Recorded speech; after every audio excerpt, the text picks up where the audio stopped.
नमस्कार दोस्तों, साहित्य अड्डा क्लासेज पर आप सभी का स्वागत है। भक्ति काल यूनिट 2 निर्गुण भक्ति धारा पढ़ेंगे आज हम लोग। भक्ति काल को स्वर्ण युग क्यों कहा गया? इसे हीरक युग, लौह युग, रजत युग ये सब भी तो बोल सकते हैं, लेकिन इसे स्वर्ण युग ही क्यों कहा और किसने कहा? जॉर्ज ग्रियर्सन ने भक्ति काल को स्वर्ण युग कहा है। स्वर्ण युग इसलिए कहा क्योंकि इस काल के कवि किसी को कम नहीं आंकते, हमेशा एक दूसरे को अपने से ऊपर समझते हैं। कबीरदास जी के एक दोहे को हम देख सकते हैं। बड़े बड़ाई न करे, बड़े न बोले बोल,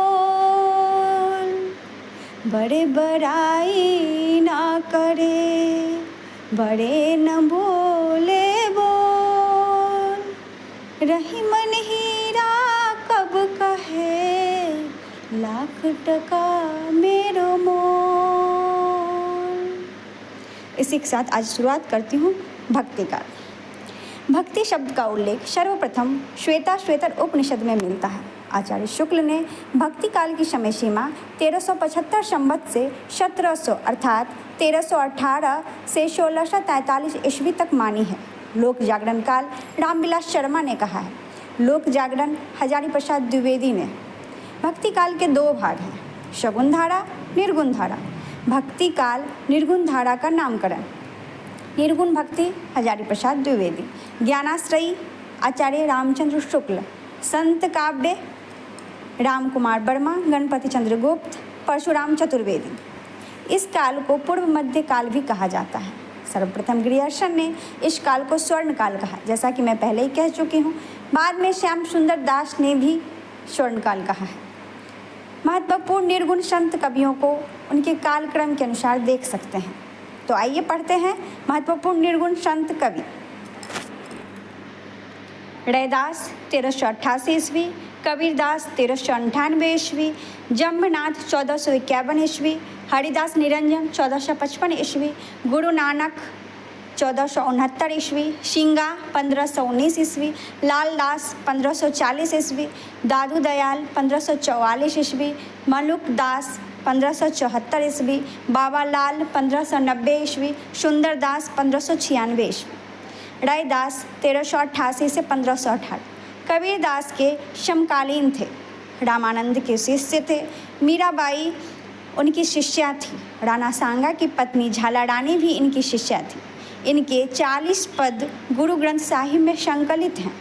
कबीरदास 1398 से 1518, लहरतारा, काशी मगहर, जाति जुलाहा।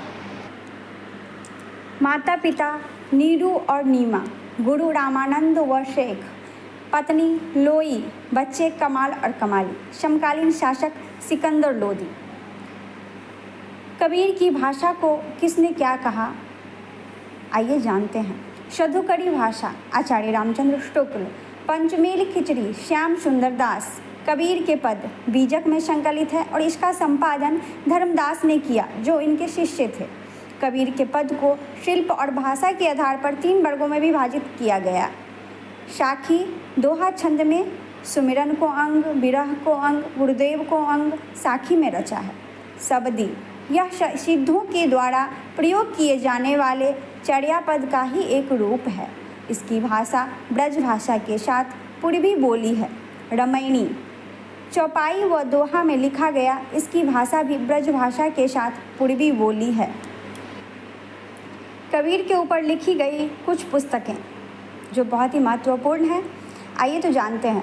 कबीर वचनावली हरिऔध, कबीर वचनावली हरिऔध, कबीर परिचयी अनंत दास, कबीर ग्रंथावली श्याम सुंदर दास, संत कबीर राम कुमार वर्मा, कबीर हजारी प्रसाद द्विवेदी। जम्भनाथ जन्म जोधपुर, विष्णुई पंथ के संस्थापक।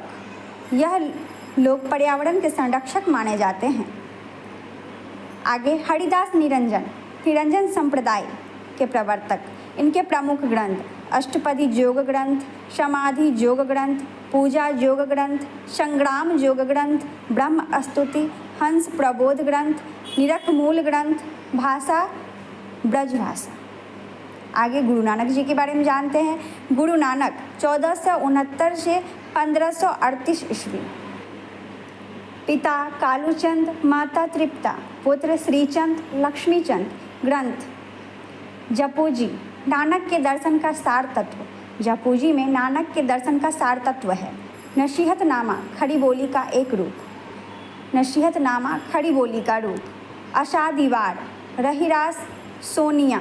इसका ट्रिक है जन अरसो। नानक के ग्रंथों का ट्रिक है जन अरसो। आगे दादू दयाल 1544 से 1603 ईस्वी। रचनाएं हरडे बानी, अंगवधू, दादू दयाल का सत्संग स्थल अलख दड़ीदा, दादू दयाल का सत्संग स्थल अलख दड़ीवा, मृत्यु भड़ाने, मलुकदास। रचनाएं रत्नखान, ज्ञान बोध, ज्ञान परोच, भक्ति विवेक, 12 खड़ी, सुख सागर। इनकी महत्वपूर्ण रचनाएं रत्नखान, ज्ञान बोध, ज्ञान परोच, भक्ति विवेक, 12 खड़ी, सुख सागर। आगे बाबालाल 1590 ईस्वी। असराड़े मार्फत संवाद ग्रंथ, नादी रूनिकात, बाबालाल के विचारों का संग्रह। सुंदरदास 1596 ईस्वी। ज्ञान समुद्र, सुंदर विलास, भाषा ब्रजभाषा। रज्जब शवंगी। आज के लिए इतना ही, मिलते हैं नेक्स्ट वीडियो डे 6 के साथ। धन्यवाद।